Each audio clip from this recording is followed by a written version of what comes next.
Okay, ഇനി നമുക്ക് 11ാമത്തെ മൊഡ്യൂളാണ് അടുത്തതായിട്ട് ഡിസ്കസ് ചെയ്യാനുള്ളത്. ഇനി ഇവിടെ നിന്നിട്ടുള്ള മൊഡ്യൂളൊക്കെ ചെറിയ ചെറിയ മൊഡ്യൂൾസ് ആണ്. അധികം വിശദമായിട്ട് പറയാതെ തന്നെ നമ്മൾ നേരത്തെ പറഞ്ഞ വിഷയങ്ങളുമായി ബന്ധപ്പെട്ടുള്ള എക്സ്പ്ലനേഷൻ ഒക്കെ ആയിട്ടാണ് അടുത്തത് വരുന്നത്. അടുത്തത് പവർ ആൻഡ് ഇൻസ്റ്റിറ്റ്യൂഷൻ. ഇതാണ് നമുക്ക് അടുത്തായിട്ട് ഡിസ്കസ് ചെയ്യാനുള്ളത്. പവർ എന്ന് പറഞ്ഞാൽ ഓൾറെഡി നമ്മൾ ഡിസ്കസ് ചെയ്തു എന്താണ് പവർ എന്നുള്ളത്. ഓക്കെ, രണ്ട് തരത്തിലുള്ള പവറുകളുണ്ട്. വ്യത്യസ്ത പ്രധാനമായിട്ടും ക്വാണ്ടിറ്റേറ്റീവ് ആൻഡ് റൈറ്റ് ബേസ്ഡ് പവറുകളുണ്ട്. ഉദാഹരണമായിട്ട് നമുക്ക് പറയുകയാണെങ്കിൽ ചില അധികാരങ്ങൾ എന്ത് ചെയ്യും, ചില ആളുകൾക്ക് അധികാരം ലഭിക്കുന്ന സമയത്ത് മറ്റൊരാൾക്ക് അധികാരം നഷ്ടപ്പെട്ടു പോയേക്കാം. അതിനെക്കുറിച്ച് ഓൾറെഡി നമ്മൾ പറഞ്ഞു. മറ്റൊരാളുടെ സ്വാതന്ത്ര്യത്തിന്റെ മേൽ ആളുകൾക്കുള്ള അധികാരമുണ്ട്. അതുപോലെ തന്നെ ജനങ്ങൾ അധികാരം നൽകപ്പെട്ടതിന്റെ പേരിൽ അധികാരം ലഭിച്ച ആളുകളും ഉണ്ട്. അങ്ങനെ പലതരത്തിലുള്ള പവറുകളെ കുറിച്ചും നമ്മൾ മാക്സ് വെബറിനെ കുറിച്ചൊക്കെ പറഞ്ഞു. ഓക്കെ, ഇനി പ്രധാനപ്പെട്ട പവറിന്റെ പ്രധാനപ്പെട്ട ഇൻസ്ട്രുമെന്റ്സ് ഏതൊക്കെ നോക്കാം. ഒന്നാമത്, അതിനു മുമ്പ് നമ്മൾ നേരത്തെ പറഞ്ഞ ഒരു കൺസെപ്റ്റ് ഒന്നുകൂടെ പറയാം. രണ്ട് പ്രധാനപ്പെട്ട കൺസെപ്റ്റുകൾ സീറോ സം കൺസെപ്റ്റും അതുപോലെ തന്നെ നോൺ സീറോ സം കൺസെപ്റ്റ്. ഇങ്ങനെ രണ്ട് തരത്തിലുള്ള കൺസെപ്റ്റുകളെ കുറിച്ച് നമ്മൾ ഓൾറെഡി ഡിസ്കസ് ചെയ്തല്ലോ അല്ലെ. സീറോ സം കൺസെപ്റ്റ് എന്ന് പറഞ്ഞാൽ ഒരാൾക്ക് അധികാരം ലഭിക്കുന്ന സമയത്ത് മറ്റൊരാൾക്ക് എന്ത് ചെയ്യും, അധികാരം നഷ്ടപ്പെട്ടു പോകും. മറ്റൊരു ഇതാണ് നോൺ സീറോ സം കൺസെപ്റ്റ്. ടാൽകോട്ട് പാസന്റെ തിയറിയാണ്. അതിലൂടെ ഒരാൾക്ക് അധികാരം ലഭിക്കുകയാണെങ്കിൽ മറ്റൊരാൾക്ക് അധികാരം നഷ്ടപ്പെട്ടു പോകില്ല എന്നതാണ്. ഓക്കെ, ഇനി നമുക്ക് അധികാരം ഏതെല്ലാം തരത്തിൽ ആളുകളുടെ എങ്ങനെയാണ് അധികാരം യൂസ് ചെയ്യുന്നത്. ഒന്ന്, കോയേഴ്സീവ് രീതിയിൽ ബലപ്രയോഗത്തിലൂടെ എന്ത് ചെയ്യാൻ പറ്റും, അധികാരം യൂസ് ചെയ്യാൻ പറ്റും. അതിന് കോയേഴ്സീവ് പവർ എന്നാണ് പറയാം. പോലീസ്, മിലിറ്ററി ഇവരൊക്കെ യൂസ് ചെയ്യുന്ന അധികാരം കോയേഴ്സീവ് പവർ ആണ്. അടുത്തത് കോമ്പൻസേറ്ററി പവർ എന്ന് പറഞ്ഞാൽ ഇപ്പോൾ നമുക്ക് ചില റിവാർഡുകൾ കൊടുത്തുകൊണ്ട്, ശമ്പളം കൊടുത്തുകൊണ്ട് നമ്മൾ ഒരാളെ കൊണ്ട് ജോലി ചെയ്യിപ്പിക്കാം. ഞാനിപ്പോൾ എൻ്റെ വീട്ടിലെ കാടൊക്കെ ഒന്ന് വെട്ടണം.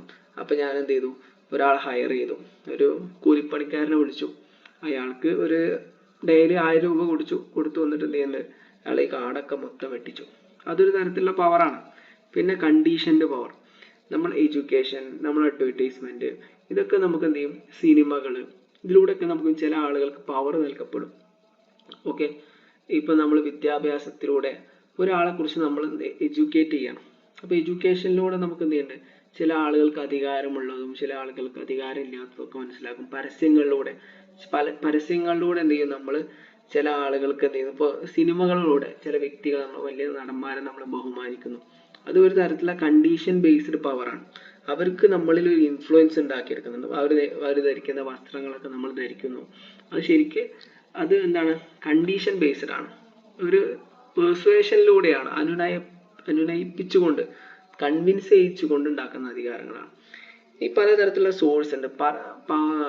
അധികാരത്തിന്റെ ഉറവിടങ്ങൾ എങ്ങനെയാണ്, എവിടുന്നാണ് ഈ അധികാരം വരുന്നത്. ഒന്ന്, പേഴ്സണാലിറ്റി. ചില പേഴ്സണാലിറ്റിക്ക് ഭയങ്കര അധികാരമായിരിക്കും, കരിഷ്മ എന്ന് പറയും.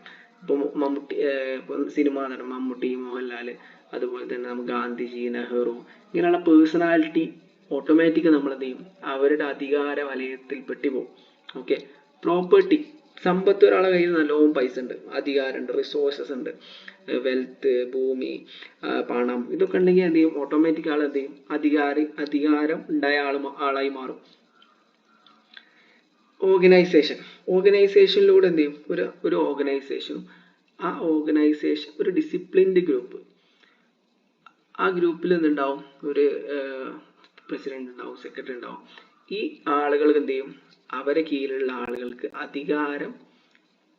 അവരെ കീഴിലുള്ള ആൾക്കാർ ഇവർക്ക് എന്ത് ചെയ്യും, അധികാരം പ്രൊവൈഡ് ചെയ്യും. അതുപോലെ ഒരുപാട് തരത്തിലുള്ള അധികാരമുണ്ട്. നിങ്ങൾ റെഫർ ചെയ്ത് കഴിഞ്ഞാൽ നിങ്ങൾക്ക് മനസ്സിലാവും. ഓക്കെ, ഇനി നമുക്ക് അടുത്ത നിങ്ങൾ ചോദിച്ച ചോദ്യം ഉണ്ടല്ലോ, ഈ 3 പേരും മൈക്കൽ ഫൊക്കോൾട്ടിനെ കുറിച്ചൊക്കെ ചോദിച്ച ഈ പുസ്തകം മൊത്തം ഇവരുടെ തിയറികൾ ഡിസ്കസ് ചെയ്യുന്നുണ്ട്. ഓക്കെ, അപ്പോൾ കൂടുതൽ നമുക്ക് എന്ത് ചെയ്യാം, ഇനി വരുന്ന സമയങ്ങളിലൊക്കെ ആ തിയറികൾ വിശദമായിട്ട് നമുക്ക് നോക്കാം. അടുത്ത ടോപ്പിക്ക് നമുക്ക് നോക്കാം. അടുത്താണ് power and knowledge. Power or knowledge. ഇത് മൈക്കൽ ഫൊക്കോൾട്ടിന്റെ ഒരു കൺസെപ്റ്റ് ആണ്, പവർ ആൻഡ് നോളജ് എന്ന് പറഞ്ഞാൽ. Power or knowledge. ഇദ്ദേഹത്തിന്റെ തിയറി കുറച്ച് കോംപ്ലിക്കേറ്റഡ് ആയ തിയറിയാണ്, ഒരു ഫിലോസഫിക്കൽ തിയറിയാണ്. അത് മനസ്സിലാക്കിയെടുക്കാൻ കുറച്ച് സമയം എടുക്കും. കുറച്ച് ഡീറ്റെയിൽ ആയിട്ട് നമ്മൾ എന്ത് ചെയ്യാം, എക്സ്പ്ലെയിൻ ചെയ്യാം. മാത്രമല്ല ഇത് നിങ്ങൾ എന്ത് ചെയ്യുക, ഈ മൊഡ്യൂൾ കുറച്ചുകൂടി ഡീറ്റെയിൽ ആയിട്ട് വായിക്കണം, എന്നാലേ എന്ത് ചെയ്യുള്ളൂ, ആ തിയറി കുറച്ചുകൂടി വ്യക്തമാവുള്ളൂ. ഇദ്ദേഹം പറയുന്നത് വെച്ചാൽ അധികാരവും നോളജും ഒരു കോയിന്റെ ഇരുവശങ്ങളാണ്, ഒരു നാണയത്തിന്റെ ഇരുവശങ്ങളാണ്. അധികാരം നോളജ് എന്ന് പറഞ്ഞ് രണ്ടായി പറയാൻ ഒരിക്കലും കഴിയില്ല. അതിന് ഇങ്ങനെ തന്നെ പറയണം, പവർ / നോളജ് എന്ന് തന്നെ പറയണം. അധികാരം നിലനിൽക്കണമെങ്കിൽ നോളജ് വേണം, നോളജ് നിലനിൽക്കണമെങ്കിൽ അധികാരം വേണം എന്ന് ഇദ്ദേഹം പറയുന്നു. നോളജ് ഒരിക്കലും ന്യൂട്രൽ അല്ല. അധികാരത്തിനുള്ള ഒരു പവർ ആണ് എന്താ, നോളജ് എന്ന് പറയുന്നത്. ഓക്കെ, നോളജ് ഒരിക്കലും എന്തല്ല, ശരിയായ നോളജ് തെറ്റായ നോളജ് അങ്ങനെയൊന്നും പറയാൻ കഴിയില്ല.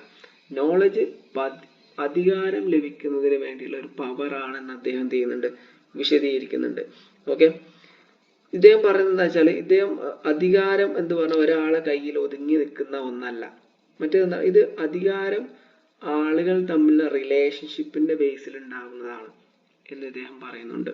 ഓക്കെ, ഇത് വളരെ പ്രധാനപ്പെട്ട ഒരു തിയറിയാണ്, നിങ്ങൾ എന്ത് ചെയ്യാം, റെഫർ ചെയ്യാം. ഇതിൽ ഇദ്ദേഹം പറയുന്ന മറ്റൊരു കൺസെപ്റ്റാണ് ഡിസ്കോസ് എന്ന് പറഞ്ഞാൽ. ഇതിൽ മെയിനായിട്ട് നമുക്ക് നോക്കാനുള്ളത് രണ്ട് കൺസെപ്റ്റുകൾ ഇദ്ദേഹം പറയുന്നുണ്ട്. ഒന്ന് ട്രൂത്ത്, നോളജ്. ഓക്കെ, ഒരു അധികാരം നിലനിൽക്കുന്നത് ട്രൂത്തിന്റെയും നോളജിന്റെയും ബേസിലാണെന്ന് ഇദ്ദേഹം വിശദീകരിക്കുന്നുണ്ട്. ഇദ്ദേഹത്തിന്റെ ഒരു കൺസെപ്റ്റ് ആണെന്ത്, ഇദ്ദേഹം ഒരു വിശാലമായിട്ട് പറഞ്ഞു നിർത്തുന്ന വിശാലമായ ഒരു തിയറിയാണിത്. ഇത് നിങ്ങൾ ശരിക്ക് ഈ ടെക്സ്റ്റ് ആദ്യം മുതൽ അവസാനം വരെ വായിച്ചാലേ മനസ്സിലാവും. ഒരു കൺഫ്യൂസിംഗ് ആണ് ഇതിലുള്ള പല വാക്കുകളും. ഇതിൽ ഓരോ വാക്കുകളും ഞാൻ പറയുന്ന സമയത്ത് ഒരു ഡീപ്പ് എക്സ്പ്ലനേഷൻ അതിന് തരേണ്ടി വരും. അപ്പോൾ നമ്മൾ ഒരു ബ്രീഫായിട്ടുള്ള വിശദീകരണം മാത്രം ആയതുകൊണ്ട് നമ്മൾ പറഞ്ഞു നിർത്തണം.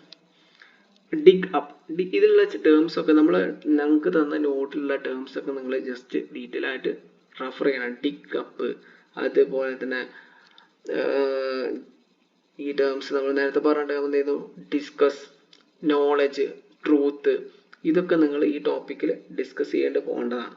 ഓക്കെ, ഇതേമാതിരി power works created by discourses that define things, give experts control over others. These forms of power shape identities and control us subtle ways. അതായത് ഇദ്ദേഹം പറയുന്നത് വെച്ചാൽ ഡിസ്കോഴ്സിലൂടെയാണ് എന്ത് ചെയ്യുന്നത്, പവർ ജനറേറ്റ് ചെയ്യുന്നത്.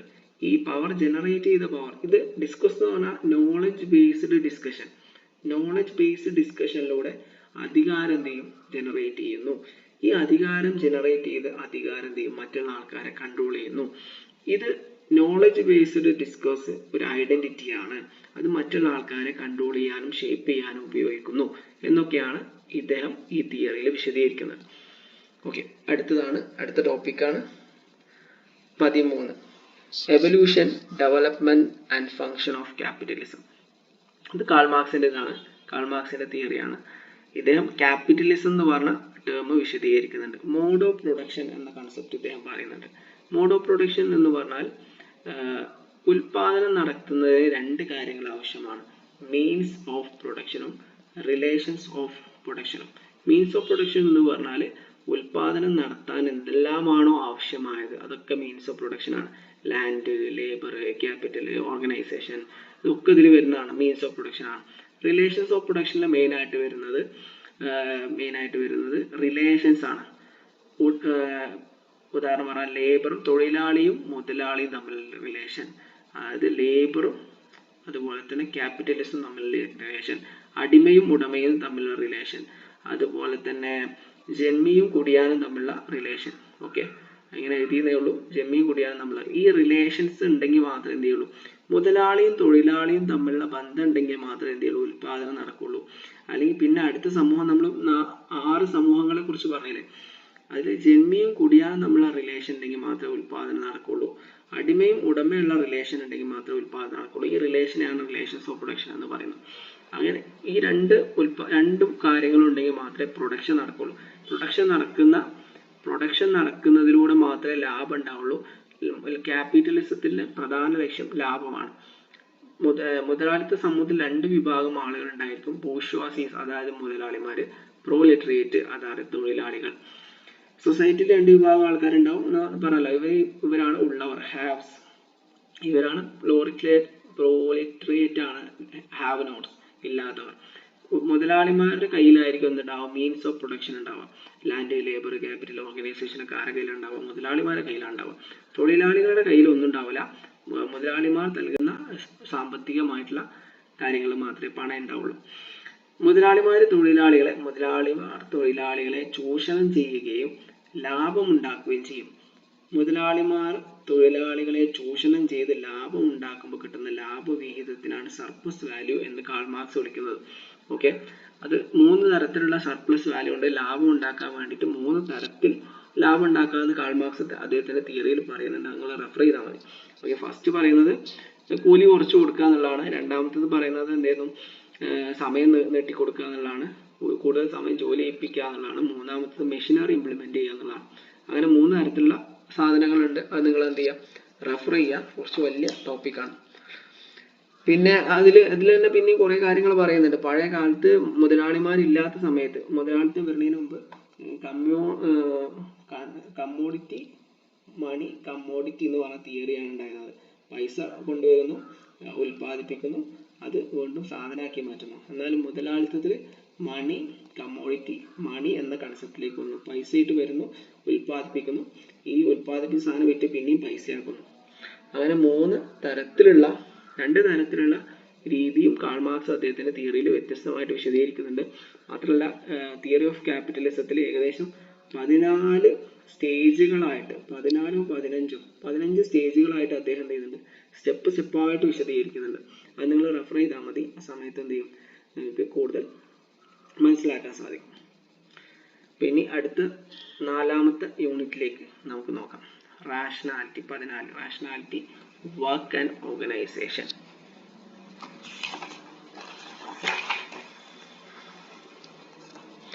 റാഷണാലിറ്റിയെ കുറിച്ച് പറയുന്ന സമയത്ത് എസ്പെഷ്യലി മാക്സ് വെബറിന്റെ തിയറിയാണ് റാഷണാലിറ്റി എന്ന് പറഞ്ഞ തിയറിയിൽ ഡിസ്കസ് ചെയ്യുന്നത്. ഇദ്ദേഹമാണ് റാഷണാലിറ്റി എന്ന് പറഞ്ഞ കൺസെപ്റ്റ് വിശദീകരിക്കുന്നത്. ഇദ്ദേഹം പ്രധാനമായി റാഷണലൈസേഷൻ എന്ന ഒരു ടേം വിശദീകരിക്കുന്നുണ്ട്. റാഷണലൈസേഷൻ എന്ന് പറഞ്ഞാൽ ഇത് ഒരു മോഡേൺ സവിശേഷതയാണ്. മോഡേണിറ്റിയുടെ ഒരു പ്രത്യേകതയാണ്. ഇത് പരമ്പരാഗതമായ ട്രഡീഷൻസ്, ഇമോഷൻസ്, കസ്റ്റംസ് ഇതൊക്കെ റീപ്ലേസ് ചെയ്തുകൊണ്ട് കാൽക്കുലേഷൻ, എഫിഷ്യൻസി, പ്രെഡിക്റ്റബിലിറ്റി ഇതിനൊക്കെ ഇമ്പോർട്ടൻസ് കൊടുക്കുന്ന ഒരു കൺസെപ്റ്റാണ് മോഡേണിറ്റി എന്ന് പറയുന്ന കൺസെപ്റ്റ്. മോഡേണിറ്റി പറയുന്നത് ഇദ്ദേഹം ബ്യൂറോക്രസി എക്സ്പ്ലെയിൻ ചെയ്തുകൊണ്ടാണ് മോഡേണിറ്റി എന്ന് പറഞ്ഞ കൺസെപ്റ്റ് ഇദ്ദേഹം വിശദീകരിക്കുന്നത്. ഇദ്ദേഹത്തിന് ബ്യൂറോക്രസി എന്ന് പറഞ്ഞ ഒരു തിയറി ഉണ്ട്. ഇദ്ദേഹം പറയുന്നത് എന്താ വെച്ചാൽ മോഡേൺ സമൂഹത്തിന്റെ ഡെവലപ്മെന്റ് എന്താവശ്യമാണ്, ബ്യൂറോക്രസി, ഉദ്യോഗസ്ഥ വൃന്ദം ആവശ്യമാണ്.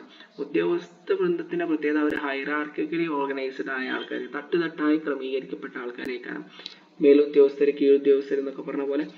അതുപോലെ അവർക്കിടയിൽ എഴുതപ്പെട്ട നിയമങ്ങൾ ഉണ്ടായിരിക്കും. ഓരോ ഉദ്യോഗസ്ഥനും അവരുടെ നിയമത്തിനപ്പുറമായിട്ടൊന്നും ചെയ്യാൻ പറ്റില്ല. അവരൊക്കെ എക്സ്പേർട്ട് ആയിരിക്കും, അവർ ഹൈലി എഫിഷ്യന്റ് ആയ ആൾക്കാരായിരിക്കും എന്ന് പറയുന്നു. ഓക്കെ, അടുത്തത് നമുക്ക് എന്ത് ചെയ്യാം, ഇദ്ദേഹം മുന്നോട്ട് വെക്കുന്ന മറ്റൊരു ടേമാണ് അയൺ കേജ്.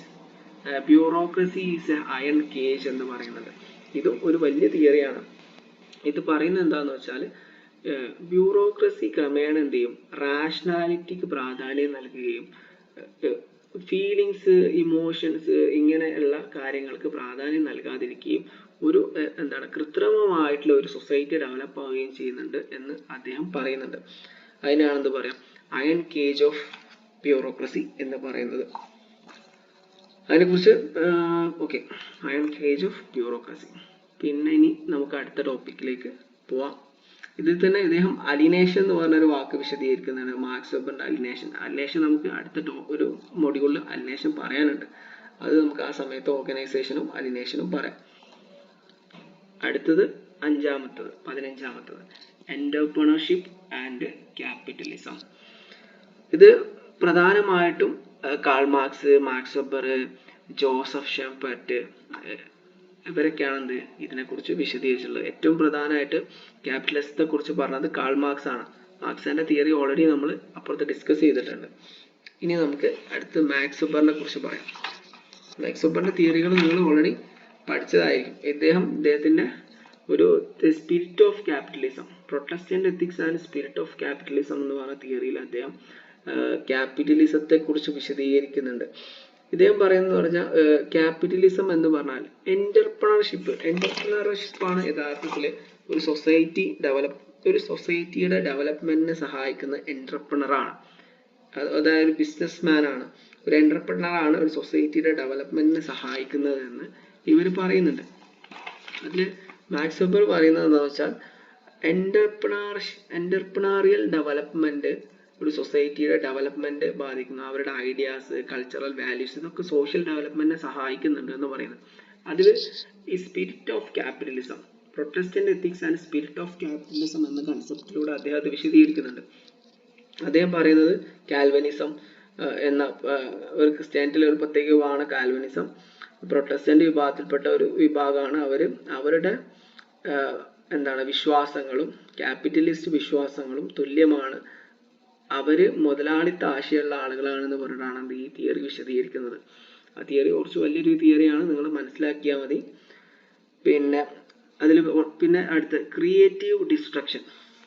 അടുത്തത് ഷാംപീറ്ററിന്റെ തിയറിയാണ്. അദ്ദേഹം ഒരു എക്കണോമിസ്റ്റ് ആണ്, പക്ഷെ അദ്ദേഹം എഴുതിയിട്ടുള്ളത് ഒരു സോഷ്യോളജിക്കൽ പെർസ്പെക്റ്റീവിലാണ് ഇദ്ദേഹം എഴുതിയിട്ടുള്ളത്. ഇദ്ദേഹം പറഞ്ഞത് എന്താ വെച്ചാൽ സൊസൈറ്റി എന്ന് പറഞ്ഞാൽ ഒരു സർക്കുലർ സ്റ്റാറ്റിക് ആണ്. ഇങ്ങനെ ഒന്ന് ബൂം ഉണ്ടാവും, റിസഷൻ ഉണ്ടാവും, ബൂം ഉണ്ടാവും എന്ന് പറഞ്ഞാൽ അങ്ങനെ സൈക്ലിക്കലായിട്ട് സഞ്ചരിക്കുന്ന ഒരു സാധനമാണ് സൊസൈറ്റി എന്ന്. അതിനൊരു മാറ്റമൊന്നും ഉണ്ടാവില്ല. ഇങ്ങനെ ഒരു സോഷ്യൽ ചേഞ്ച്, ഇന്നോവേഷനിലൂടെ, പുതിയ കണ്ടുപിടുത്തങ്ങളിലൂടെ സൊസൈറ്റിയിൽ ഒരു ചേഞ്ച് കൊണ്ടുവരുന്നത്, ഇന്നോവേഷൻ കൊണ്ടുവരുന്നത് എന്റർപ്രണർ ആണ് എന്ന് പറയുന്നുണ്ട്. അപ്പൊ ഇതിന് സോഷ്യൽ ഡെവലപ്മെന്റിന് ആര് സഹായിക്കുന്നുണ്ട്? എന്റർപ്രണർ സഹായിക്കുന്നുണ്ട് എന്ന് ഇദ്ദേഹം ക്രിയേറ്റീവ് ഡിസ്ട്രക്ഷനിലൂടെ എന്ത് ചെയ്യുന്നുണ്ട്? സോഷ്യൽ ഡെവലപ്മെന്റ് ചെയ്യാൻ സഹായിക്കുന്നുണ്ട്. പുതിയ പ്രൊഡക്റ്റുകൾ, പുതിയ മെത്തേഡുകൾ, പുതിയ മാർക്കറ്റുകൾ ഇതൊക്കെ ഡെവലപ്പ് ചെയ്തുകൊണ്ട് എന്ത് ചെയ്യും? പഴയ ഇൻഡസ്ട്രീസിനെയും ടെക്നോളജീനെയും ഒക്കെ ഇല്ലാതാക്കിക്കൊണ്ട് പുതിയ കാര്യങ്ങൾ സൊസൈറ്റിയിൽ ഇംപ്ലിമെന്റ് ചെയ്യുകയും സോഷ്യൽ ഡെവലപ്മെന്റിനെ സഹായിക്കുകയും ചെയ്യുന്നുണ്ട്. അത് ക്യാപിറ്റലിസം പ്രൊമോട്ട് ചെയ്യുന്നു എന്ന് ഷാംപീറ്റർ പറയുന്നു. ഇനി അടുത്താണ് freedom and liberty. Freedom and liberty ഇതൊക്കെ ചെറിയ ചെറിയ ടോപ്പിക്കുകളാണ്. ഇതിനെക്കുറിച്ചൊക്കെ ഓൾറെഡി നിങ്ങൾക്ക് അറിയുന്ന കൺസെപ്റ്റുകൾ തന്നെ ആയിരിക്കും. ഫ്രീഡം എന്ന് പറഞ്ഞാൽ ഫ്രീഡം ആൻഡ് ലിബർട്ടി, ഇത് പൊളിറ്റിക്കൽ കൺസെപ്റ്റ് ആണ്.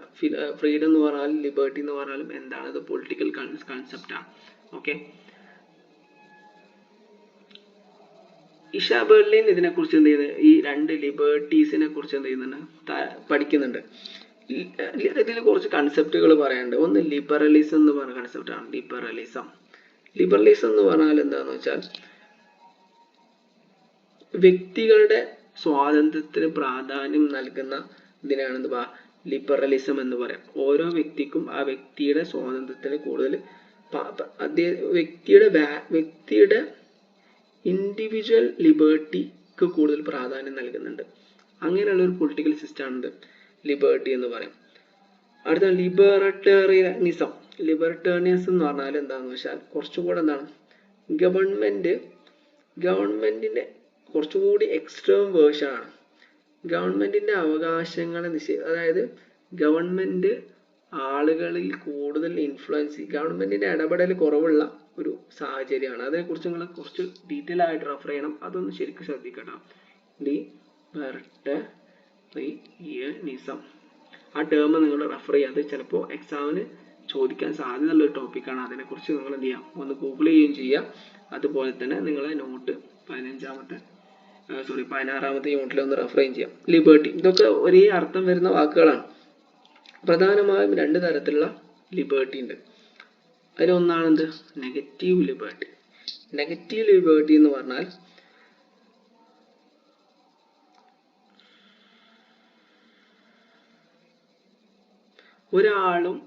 ഒരാൾക്കും ഇത് തോമസ് ഹോബ്സിന്റെ ഒരു തിയറിയാണ് കേട്ടോ. ഇവർ പറയുന്നത് വെച്ചാൽ ഇതിൽ പറയുന്നത് absence of deliberate human interference, ഒരാളുടെയും ഒരു ഇടപെടലും ഇല്ലാതെ പ്രവർത്തിക്കാൻ കഴിയുന്ന അവസ്ഥയ്ക്കാണ് എന്ന് പറയാം നെഗറ്റീവ് ലിബർട്ടി എന്ന് പറയാം. ഫ്രീഡം ഫ്രം എന്ന് പറയും. അതിൽ ഒരാൾക്കും ഒന്നും തടയാൻ കഴിയില്ല, പൂർണ്ണ ഒരാൾക്ക് പൂർണ്ണമായിട്ടും എന്ത് ചെയ്യാൻ പറ്റും, അയാളുടെ അധികാരം ഉപയോഗിക്കാൻ സാധിക്കുമെന്നാണ് തിയറി പറയുന്നത്. പിന്നെ അതുപോലെ പോസിറ്റീവ് ലിബർട്ടി ടു എന്നതുകൊണ്ട് ഉദ്ദേശിക്കുന്നത് ഒരാള് അയാൾക്ക് ഇഷ്ടമുള്ളതൊക്കെ ചെയ്യും. അതായത് ഇവിടെ സോഷ്യലി ആണ് എന്ത് ചെയ്യുന്നത്, ഇവിടെ സൊസൈറ്റിയുമായി കണക്ട് ചെയ്തിട്ടാണ് ഈ നെഗറ്റീവ് ലിബർട്ടി പറയുന്നത്. ഓക്കെ, ഒരാള് ഇവിടെ നമുക്ക് മറ്റുള്ള ആൾക്കാരെ എന്ത് ചെയ്യാം, മറ്റുള്ള ആളുകളെ സ്വാതന്ത്ര്യം നിഷേധിച്ചുകൊണ്ട് ഇവിടെ എന്ത് ചെയ്യാൻ പറ്റും, ആളുകൾക്ക് എന്തും ചെയ്യാൻ പറ്റും എന്നതാണ് നെഗറ്റീവ് ലിബർട്ടിന്റെ പ്രത്യേകത. പോസിറ്റീവ് ലിബർട്ടി വ്യക്തി കേന്ദ്രീകൃതമാണ്. വ്യക്തിക്ക് എന്ത് ചെയ്യുന്നുണ്ട്, അയാളുടെ ആഗ്രഹങ്ങൾ ഡിസയറിന് എന്ത് ചെയ്യുന്നില്ല, തടസ്സമില്ല. അയാളുടെ സെൽഫ് മാസ്റ്ററി നിലനിൽക്കും, സെൽഫ് ഡയറക്ഷൻ. ഒരാൾക്ക് അയാൾക്ക് തോന്നിയ പോലെ ജീവിക്കാൻ, അയാൾക്ക് ഇഷ്ടമുള്ളത് ചെയ്യാനുള്ള അവകാശം ലഭിക്കും. രണ്ടും ഒരേ കൺസെപ്റ്റ് ആണെങ്കിലും രണ്ട് പേഴ്സ്പെക്റ്റീവിലാണ് പറയുന്നത്. ഒന്ന് സോഷ്യൽ പേഴ്സ്പെക്റ്റീവിലാണ്, ഒന്ന് ഇൻഡിവിജ്വൽ പേഴ്സ്പെക്റ്റീവിലാണ്. അപ്പോൾ പോസിറ്റീവ് ലിബർട്ടി ഉണ്ട്, നെഗറ്റീവ് ലിബർട്ടി ഉണ്ട്. ഇതിനെക്കുറിച്ചും ചോദിക്കാൻ, ലിബർട്ടി എന്ന് പറഞ്ഞൊരു കോമൺ ക്വസ്റ്റ്യൻ ആയിരിക്കും സാധാരണ ചോദിക്കാൻ സാധ്യത. ഇനി അടുത്തത് അലിനേഷനെ കുറിച്ച് നമ്മൾ ഓൾറെഡി നേരത്തെ ഒരു ടേം പറഞ്ഞിരുന്നു, നേരത്തെ പറയാം, പിന്നീട് പറയാമെന്ന് പറഞ്ഞു വെച്ചിരുന്നു.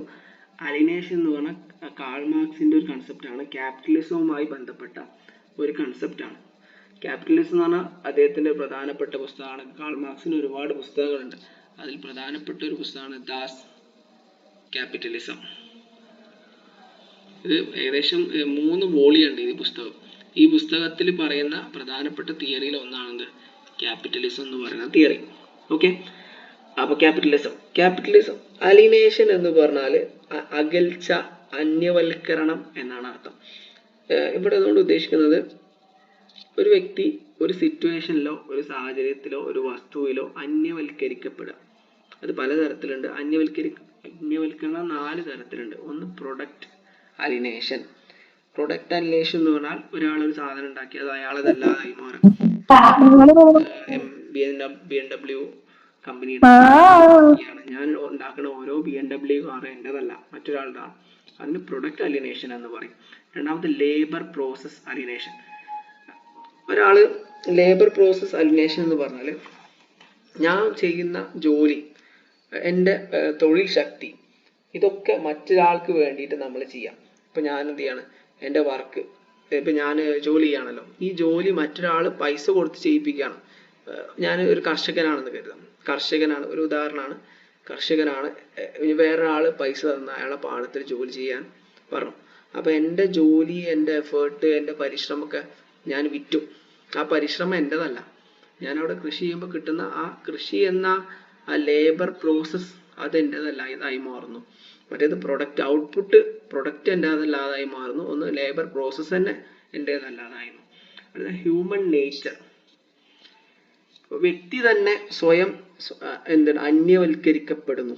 അതായത് ഇദ്ദേഹം പറയുന്നത് വെച്ചാൽ ഒരു വ്യക്തി, ഇപ്പൊ ഞാൻ എന്താണ് ഒരു ഞാനിപ്പോ ഒരു കമ്പനിയിൽ മാനേജറായിട്ട് വർക്ക് ചെയ്യുകയാണെന്ന് കരുതാം. അപ്പൊ എൻ്റെ തോട്ട്സ്, എൻ്റെ ഫീലിങ്സ് ഞാൻ തന്നെ എന്തിനു വേണ്ടിയിട്ടാണ്, ഞാനിപ്പോ ഒരു മാർക്കറ്റിംഗ് മാനേജറാണെന്ന് കരുതാം, അല്ലെങ്കിൽ ഞാൻ ഒരു സെയിൽസ് റെപ്രസെൻറ്റേറ്റീവ് ആണ്. ഞാൻ ആളുകളെ കാണുന്നതും ബന്ധപ്പെടുന്നതും എൻ്റെ ജോലി, എൻ്റെ കണക്ഷൻ ഒക്കെ എന്തുമായി ബന്ധപ്പെട്ടാണ്, ബിസിനസ്സുമായി ബന്ധപ്പെട്ട. ആ വ്യക്തി തന്നെ ആർക്കായി മാറി, ആ കമ്പനിക്ക് വേണ്ടി മാറി. അപ്പൊ എൻ്റെ പേര് മുഹമ്മദ് ഫുഹാദ്, ഞാൻ ഫുഹാദ് എന്ന പേരിൽ അറിയപ്പെടുന്ന ഒരു സെയിൽസ്മാൻ ആണ്. അപ്പൊ സെയിൽസ്മാൻ ആയതുകൊണ്ട് തന്നെ ആ സെയിൽസ്മാൻ എന്ന പേഴ്സ്പെക്റ്റീവിലാണ് ആൾക്കാർ എന്നെ കാണാൻ, ഞാനും മറ്റുള്ളവരെ കാണാം. അപ്പൊ എൻ്റെ യഥാർത്ഥത്തിലുള്ള വ്യക്തിത്വം അവിടെ നഷ്ടപ്പെട്ടു പോയി, ഞാനൊരു സെയിൽസ്മാൻ ആയി മാറി. അപ്പൊ സെയിൽസ്മാൻ എന്നതുകൊണ്ട് എൻ്റെ പഴയ ഞാൻ അവിടെ നഷ്ടപ്പെട്ടു എന്നാണ് അവിടെ പറയുന്നത്. പിന്നെ മറ്റുള്ള ആൾക്കാർ, ഓതേഴ്സ്, ഹ്യൂമൻ ബീയിങ്. ഓക്കെ, മറ്റുള്ള ആൾക്കാരുമായിട്ടും എന്ത് ചെയ്ത് നമ്മൾ അന്യവൽക്കരിക്കപ്പെടുന്നുണ്ട്. ഇപ്പോൾ നമ്മൾ എന്താണ് ഒരു ജോലി ചെയ്യുന്ന സമയത്ത് മറ്റുള്ള ആൾക്കാരുമായിട്ട് നമ്മൾ റിലേഷൻസ് മെയിൻറ്റെയിൻ ചെയ്യും. ഈ റിലേഷൻസ് ഒക്കെ എന്തിൻ്റെ ബേസിലായിരിക്കും, നമ്മളെ ജോലിയുടെ ബേസിലായിരിക്കും. നമ്മൾക്ക് ഇപ്പൊ ഞാൻ നിലവിൽ ഒരു സെയിൽസ്മാൻ ആണെന്ന് പറയാം, ഈ സെയിൽസ്മാന് മറ്റുള്ള ആൾക്കാരെ കാണുന്നത് കസ്റ്റമർ ആയിട്ടായിരിക്കും, അല്ലെങ്കിൽ മേലുദ്യോഗസ്ഥരായിട്ടായിരിക്കും. അപ്പൊ ഇതൊക്കെ നമ്മളെ മറ്റുള്ള ആളുകളുമായിട്ടുള്ള റിലേഷൻസും ഇല്ലാതാക്കാൻ കാരണമാവും. അപ്പൊ അത് അലിനേഷൻ എന്ന് പറഞ്ഞ തിയറിയാണ്. ഓക്കെ, ഇതാണ് ഇദ്ദേഹം കാൾ മാർക്സ് ഇതിനൊരു പരിഹാരമായിട്ട് പറയുന്നത് കമ്മ്യൂണിസ്റ്റ് റവല്യൂഷൻ ആണ്. ഈ വിപ്ലവത്തിലൂടെ ഈ 2 വിഭാഗം ആളുകളെ ഇല്ലാതാവുകയും ബൈപോളാർ വ്യൂ ഓഫ് സൊസൈറ്റി മാറിയിട്ട് ഒരു സിംഗിൾ പോളാർ വ്യൂ, ഒരു സൊസൈറ്റി, കോമൺ സൊസൈറ്റി, ഒറ്റ കൾച്ചർ, ക്ലാസ്ലെസ് സൊസൈറ്റി വരും. അപ്പോൾ ഈ അലിനേഷൻ ഇല്ലാതാവുമെന്നാണ് കാൾ മാർക്സ് പറയുന്നത്. ഓക്കെ, അടുത്തത് നമുക്ക് നോക്കാം. അടുത്ത ടോപ്പിക്കാണ് സോവറൈൻറ്റി. സോവറൈൻറ്റി എന്ന് പറഞ്ഞാൽ എന്താണ്? സോവറൈൻറ്റി എന്ന് പറഞ്ഞാൽ പരമാധികാരം എന്നാണ് അർത്ഥം. പരമാധികാരം എന്താണ് സോവറൈൻറ്റി എന്ന് പറഞ്ഞാൽ? സോവറൈൻറ്റി എന്ന് പറഞ്ഞാൽ ഒരു മോഡേൺ ആധുനിക സമൂഹത്തിൽ കാണപ്പെടുന്ന ഒരു സവിശേഷതയാണത് സോവറൈൻറ്റി എന്ന് പറഞ്ഞാൽ. സോവറൈൻറ്റിയുടെ ഏറ്റവും പ്രധാനപ്പെട്ട പ്രത്യേകത എന്താണ്? ആബ്സല്യൂട്ട് പൊളിറ്റിക്കൽ ഓട്ടോണമിയാണ്. ഒരു രാജ്യത്തിന് പൂർണ്ണമായ രാഷ്ട്രീയ അധികാരം ആ മേഖലയിൽ ഉണ്ടാവും. അങ്ങനെയാണെങ്കിൽ ആ രാജ്യം ഒരു സോവറൈൻ രാജ്യമാണ്. ഇന്ത്യ ഒരു സോവറൈൻ രാജ്യമാണ്. ഓക്കെ, അപ്പോൾ ഇതാണ് നമ്മൾ സോവറൈൻറ്റി കൊണ്ട് ഉദ്ദേശിക്കുന്നത്. ഒരുപാട് തിയറികൾ പറയുന്നുണ്ട്. സോവറൈൻറ്റിന്റെ ഏറ്റവും പ്രധാനപ്പെട്ട പ്രത്യേകത നമ്മൾ പറഞ്ഞു, ഗവൺമെന്റ് അല്ലെങ്കിൽ അവിടെ ഭരിക്കുന്ന ആളുകൾക്ക് പൂർണ്ണമായും അവിടുത്തെ കാര്യങ്ങളിൽ ഇടപെടാനുള്ള സ്വാതന്ത്ര്യം ഉണ്ടാവും. അവിടെ നിയമങ്ങൾ ഉണ്ടാക്കാനുള്ള സ്വാതന്ത്ര്യം ഉണ്ടാവും. അവിടുത്തെ നിയമങ്ങൾ ഉണ്ടാക്കാനും പ്രവർത്തിപ്പിക്കാനും ഒക്കെ ഉള്ള അധികാരം ആർക്കായിരിക്കും? അവിടുത്തെ ഭരണകൂടത്തിനുണ്ടാവും. അങ്ങനെ അതൊരു സോവറൈൻ രാജ്യമാണ്. ഇന്ന് നമ്മൾ ഒരു കാലത്ത് ബ്രിട്ടീഷുകാർ നമ്മളെ ഭരിച്ചിരുന്നു. ആ സമയത്ത് ഇന്ത്യ ഒരു സോവറൈൻ രാജ്യമായിരുന്നില്ല. ബ്രിട്ടീഷുകാർ ഇവിടുന്ന് പോയ സമയത്ത് എന്ത് ചെയ്തു? സോവറൈൻ രാജ്യമാണ്. ഇന്ത്യയുടെ പ്രിയാമ്പിളിൽ ഈ സോവറൈൻറ്റി എന്ന് പറഞ്ഞ വാക്ക് ഉൾക്കൊള്ളിച്ചിട്ടുണ്ട്. അപ്പോൾ സമയം കിട്ടുകയാണെങ്കിൽ പ്രിയാമ്പിൾ എന്താണെന്ന് ഒന്ന് റെഫർ ചെയ്ത് നോക്കുക. ഭരണഘടനയുടെ ഒരു ആമുഖമാണ്, അതിനെ കുറിച്ച് നിങ്ങൾ എന്ത് ചെയ്യാം? റെഫർ ചെയ്യാം. അപ്പോൾ പ്രധാനമായും 15-ാം നൂറ്റാണ്ട് മുതൽ 17-ാം നൂറ്റാണ്ട് കാലഘട്ടങ്ങളാണ് എന്ത് ചെയ്തത്? ഈ സോവറൈൻറ്റി എന്ന് പറഞ്ഞ സോവറൈൻ രാജ്യങ്ങൾ, പരമാധികാര രാജ്യങ്ങൾ ഡെവലപ്പ് ചെയ്തത്. ഫ്രഞ്ച് റവല്യൂഷൻ്റെ ഒക്കെ ശേഷം കാലഘട്ടത്തിലാണ് എന്ത് ചെയ്തത്? ഇത് ഡെവലപ്പ് ചെയ്തത്. പഴയ കാലത്തും രാജ്യങ്ങൾ ഉണ്ടായിരുന്നു, രാജാക്കന്മാരുണ്ടായിരുന്നു. പക്ഷേ ഈ രാജാക്കന്മാർക്ക് പൂർണ്ണമായും അധികാരം എവിടെ ഉണ്ടായിരുന്നില്ല? ആ രാജ്യത്ത് ഉണ്ടായിരുന്നില്ല. അവർ പല ആൾക്കാരും, ജന്മിമാരും അവിടുത്തെ റിലീജിയസ് ലീഡേഴ്സും ഒക്കെ എന്ത് ചെയ്യുന്നു? അധികാരത്തിൽ ഇടപെട്ടിരുന്നു. എന്നാൽ ആധുനിക സമൂഹത്തിൽ അധികാരം പൂർണ്ണമായിട്ടും ഒരു പ്രത്യേക വിഭാഗത്തിന്റെ ഇപ്പോൾ ഗവൺമെന്റ് ആണ്, ഈ ഗവൺമെന്റിന്റെ കയ്യിൽ നിലകൊള്ളുന്നുണ്ട്. അധികാരം എന്ത് ചെയ്തിട്ടില്ല? അവർക്ക് പൂർണ്ണമായിട്ടും എന്ത് ചെയ്യാൻ പറ്റും? നിയമങ്ങൾ നിർമ്മിക്കാനൊക്കെ ഉള്ള സ്വാതന്ത്ര്യമുണ്ട്. പഴയ കാലത്ത് അങ്ങനെ ഇല്ലായിരുന്നു എന്നാണ് പറയുന്നത്. ഇതുമായി ബന്ധപ്പെട്ട പ്രധാനപ്പെട്ട അധികാര തിയറികൾ ഹോബ്സ് പറയുന്നത് എന്താ വെച്ചാൽ, ഹോബ്സിന് മുമ്പ് മറ്റൊരാൾ പറയുന്നുണ്ട്. മറ്റാരാണ്? Jean Bodin. ഇതിലുള്ള വേറൊരാളാണ് ജീൻ ബോഡിൻ പറയുന്നത് എന്താണെന്ന് വെച്ചാൽ, undivided power to make laws. നിയമം നിർമ്മിക്കാനുള്ള പരിപൂർണമായ അധികാരത്തിനാണ് എന്ത് പറയാം? ലോസ് സോവറൈൻറ്റി എന്ന് പറയുന്നത്.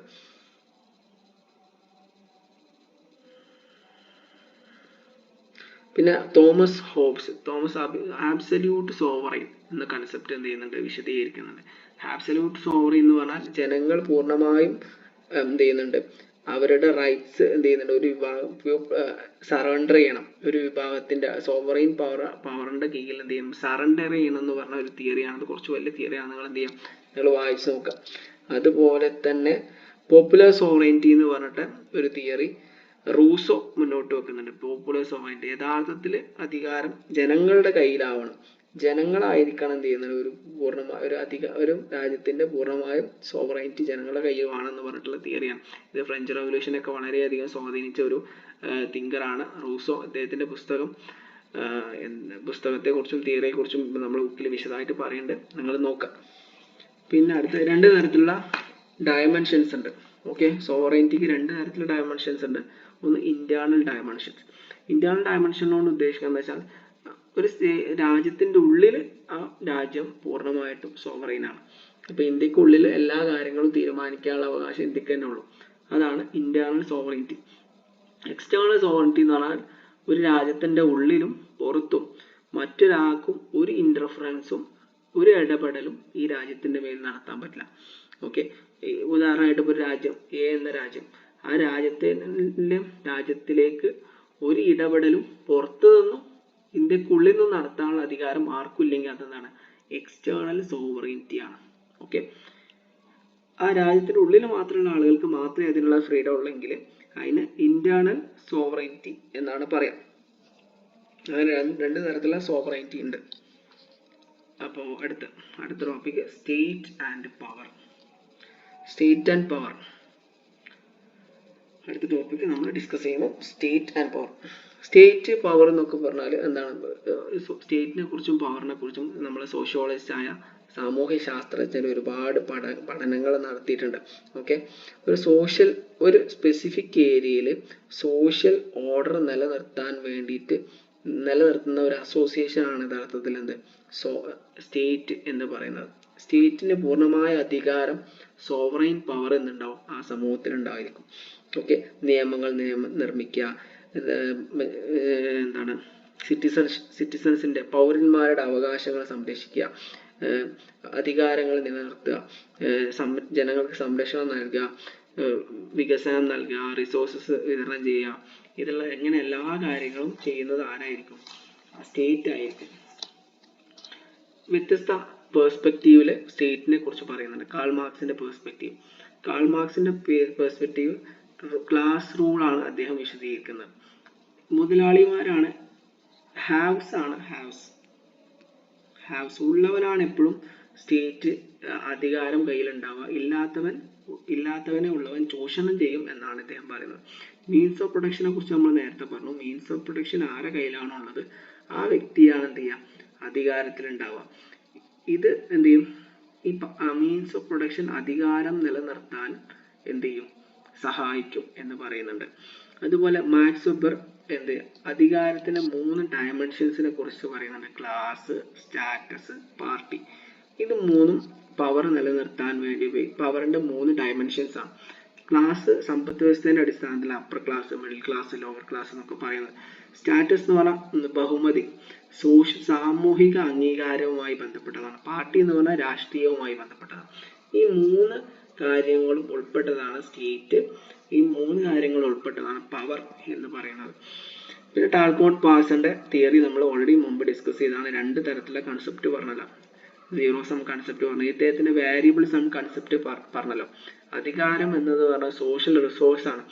സൊസൈറ്റിയിൽ എല്ലാ ആളുകളെയും ഒരേപോലെ എല്ലാവരുടെ കയ്യിലും എന്തുണ്ടാവും? പവർ നിലനിൽക്കും. സൊസൈറ്റി നിലനിൽക്കാൻ പവർ ആവശ്യമാണെന്നൊക്കെയാണ് ടാൽകോട്ട് പാഴ്സൺ അദ്ദേഹത്തിന്റെ തിയറിയിൽ വിശദീകരിക്കുന്നത്. ഓക്കെ, ഇനി നമുക്ക് ലാസ്റ്റ് ടോപ്പിക്കാണ് സിറ്റിസൺഷിപ്പ്.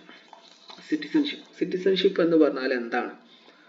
സിറ്റിസൺ എന്ന് പറഞ്ഞാൽ പൗരൻ, സിറ്റിസൺഷിപ്പ് പറഞ്ഞാൽ പൗരത്വത്തെ കുറിച്ചും നമുക്ക് ഡിസ്കസ് ചെയ്യാം. ഓക്കെ, പൗരത്വം എന്ന് പറഞ്ഞാൽ ഒരു രാജ്യത്തെ പൗരൻ എന്ന് പറഞ്ഞാൽ ആരാണ്?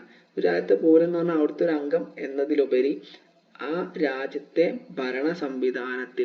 ഭരണത്തിൽ ഇടപെടുന്ന ഒരാളാണ് ആര്? ആ രാജ്യത്തെ പൗരൻ എന്ന് പറയുന്നത്. ഒരു രാജ്യത്ത് ജീവിച്ചു എന്ന് കരുതി ആ വ്യക്തി ആ രാജ്യത്തെ പൗരനാവണമെന്നില്ല. ആ രാജ്യത്ത് ജീവിക്കുകയും ആ രാജ്യത്തിന്റെ ഭരണകാര്യങ്ങളിലും ഇടപെടുന്ന ആളാണ് പൗരൻ എന്ന് സാമൂഹ്യ ശാസ്ത്രജ്ഞർ വിശദീകരിക്കുന്നുണ്ട്. പൊതുവായിട്ട് ഒരു രാജ്യത്തെ സിറ്റിസണിന് 2 ഡ്യൂട്ടീസ് ഉണ്ടാവും, അതുപോലെ റൈറ്റ്സും ഉണ്ടാവും. അവകാശങ്ങളുണ്ടാവും, കടമകളും ഉണ്ടാവും. രാജ്യത്തിന് കുറെ ഉത്തരവാദിത്തങ്ങൾ ആ വ്യക്തിക്കുണ്ട്. ഒരു രാജ്യത്തെ പൗരൻ എന്ന നിലയിൽ ഒരുപാട് ഉത്തരവാദിത്തം ഉണ്ടാവും. ഒരു രാജ്യത്തിന്റെ പൗരൻ എന്ന നിലയിൽ ഒരുപാട് അവകാശങ്ങൾ ആ വ്യക്തിക്കുണ്ടാവും. മൗലിക അവകാശങ്ങൾ, കടമകൾ, എലക്ഷന്, അങ്ങനെ ഒരുപാട് കാര്യങ്ങൾ നമുക്ക് ഓൾറെഡി നമ്മൾക്ക് അറിയാവുന്നതാണ്. ഓക്കെ,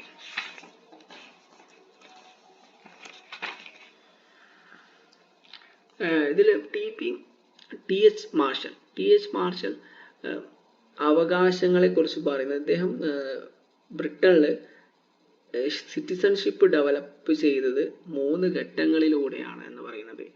ബ്രിട്ടനിൽ ഒന്ന് സിവിക് റൈറ്റ്സ്. 18ാം നൂറ്റാണ്ടിൽ സിവിക് റൈറ്റ്സ് എന്ത് ചെയ്തു? ജനങ്ങളുടെ വ്യക്തിഗത അവകാശങ്ങൾ ഡെവലപ്പ് ചെയ്തു. 19ാം നൂറ്റാണ്ടിൽ പൊളിറ്റിക്കൽ റൈറ്റ്സ് ഡെവലപ്പ് ചെയ്തു. അത് വോട്ടിംഗ് റൈറ്റ്, പങ്കാളിത്തത്തിന്, ഭരണത്തിലുള്ള പങ്കാളിത്ത അവകാശം, ഈ കാര്യങ്ങളൊക്കെ ഡെവലപ്പ് ചെയ്തു. 20ാം നൂറ്റാണ്ടിൽ എന്ത് ചെയ്യുന്നുണ്ട്? Social right, social welfare, standard of living, ഇങ്ങനെയുള്ള അവകാശങ്ങൾ ഡെവലപ്പ് ചെയ്തു. ഇങ്ങനെ ഘട്ടമായിട്ടാണ് ഒരു പൗരന്റെ അവകാശങ്ങൾ ബ്രിട്ടനിൽ ഡെവലപ്പ് ചെയ്തതെന്ന് അദ്ദേഹത്തിന്റെ തിയറിയിൽ പറയുന്നത്. പിന്നെ ഡുവൽ സിറ്റിസൺഷിപ്പ് എന്ന് പറഞ്ഞാൽ ഒരു വ്യക്തിക്ക് ഒന്നിലധികം പൗരത്വം ഉണ്ടെങ്കിൽ അതിനെന്ത് പറയും? ഡുവൽ സിറ്റിസൺഷിപ്പ് എന്ന് പറയും. ചില രാജ്യങ്ങളിൽ അങ്ങനെയുണ്ട്. ഇപ്പം അമേരിക്ക പോലുള്ള US പോലുള്ള രാജ്യങ്ങളിൽ അവർക്ക് 2 സിറ്റിസൺഷിപ്പ് ഉണ്ടാവും. അമേരിക്കൻ സിറ്റിസൺഷിപ്പ് ഉണ്ടാവും, പിന്നെ അവരുടെ കുറേ സ്റ്റേറ്റ് ഉണ്ടാവും. ആ സ്റ്റേറ്റിലുള്ള സിറ്റിസൺഷിപ്പ് ഉണ്ട്. അതങ്ങനെ പല തരത്തിലുള്ള സിറ്റിസൺഷിപ്പ് എന്തുണ്ട് സൊസൈറ്റിയിലുണ്ട്. അതിനെക്കുറിച്ച് നിങ്ങൾ എന്ത് ചെയ്യുക, കുറച്ച് ഡീറ്റെയിൽ ആയിട്ട് വേണമെങ്കിൽ നിങ്ങൾക്ക് റെഫർ ചെയ്യാം. പിന്നെ അടുത്തതാണ് സിവിൽ സൊസൈറ്റി. സിവിൽ സൊസൈറ്റിയെ കുറിച്ച് നമുക്ക് അടുത്ത യൂണിറ്റിൽ വിശദമായിട്ട് പഠിക്കാം. സിവിൽ സൊസൈറ്റി എന്ന് പറഞ്ഞാൽ വളണ്ടറി ഓർഗനൈസേഷൻ ആണ്. ഈ വളണ്ടറി ഓർഗനൈസേഷന്റെ പ്രത്യേകത, ഉദാഹരണം പറയുകയാണെങ്കിൽ NGOs, യൂണിയൻ, കമ്മ്യൂണിറ്റി ഗ്രൂപ്പ്, ഇവരൊക്കെ ഈ വളണ്ടറി ഓർഗനൈസേഷനിൽ വരുന്നതാണ്. പിന്നെ അടുത്താണ് multi culturalism. Okay, multi culturalism എന്ന് പറഞ്ഞാൽ ഒരു രാജ്യത്തിൽ എന്തുണ്ടാവും, ഒന്നിലധികം വിഭാഗത്തിൽപ്പെട്ട ആൾക്കാരുണ്ടാവും. മെജോറിറ്റി ഉണ്ടാവും, മൈനോറിറ്റി ഉണ്ടാവും. അവരുടെ അവകാശങ്ങളൊക്കെ ഒരേപോലെ സംരക്ഷിക്കപ്പെടേണ്ടതാണ് എന്ന കാഴ്ചപ്പാടാണ് എന്ത് മൾട്ടി കൾച്ചറലിസം എന്ന് പറഞ്ഞാൽ. ആ ഒരു രാജ്യത്ത് സിറ്റിസൺഷിപ്പ് എന്താണ്, ഉദാഹരണമായിട്ട് ഇപ്പം നമ്മൾ വ്യത്യസ്തരായ ആൾക്കാരാണെങ്കിലും സിറ്റിസൺഷിപ്പ്, ഒരു പൗരൻ എന്ന നിലയിൽ ആ സമൂഹത്തിൽ ഒന്നാണ് എന്ന പെർസ്പെക്ഷനാണ്. അതിലൂടെ എന്ത് ചെയ്യുന്നുണ്ട്, ഓരോ ആളുകളുടെയും കാഴ്ചപ്പാടിനെ മാറ്റി നിർത്തിക്കൊണ്ട് രാജ്യത്തിന്റെ സിറ്റിസൺഷിപ്പിന് ഇമ്പോർട്ടൻസ് നൽകണം. മൾട്ടി കൾച്ചറലിസം ഉള്ള രാജ്യമായ ഇന്ത്യ അതിനൊരു ഉദാഹരണമാണ്. ഇന്ത്യയിൽ വ്യത്യസ്ത സംസ്കാരമുള്ള ആൾക്കാരുണ്ട്, പക്ഷെ ഇന്ത്യൻ സിറ്റിസൺ എന്ന നിലയിൽ നമ്മളെല്ലാവരും ഒന്നാണല്ലോ.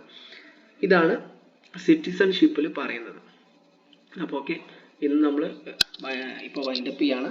ഇപ്പോൾ നമ്മൾ 20 പാഠം നമ്മൾ കംപ്ലീറ്റ് ചെയ്തിട്ടുണ്ട്. ഇനി നമുക്ക് അടുത്തതായിട്ട് ഡിസ്കസ് ചെയ്യാനുള്ളത് 21 മുതൽ 31 വരെയുള്ള ഭാഗങ്ങളാണ്. അത് നമുക്ക് അടുത്ത ക്ലാസ്സിൽ ഡിസ്കസ് ചെയ്യാം. അപ്പോൾ വൈൻഡപ്പ് ചെയ്യാണ്. നിങ്ങൾക്ക്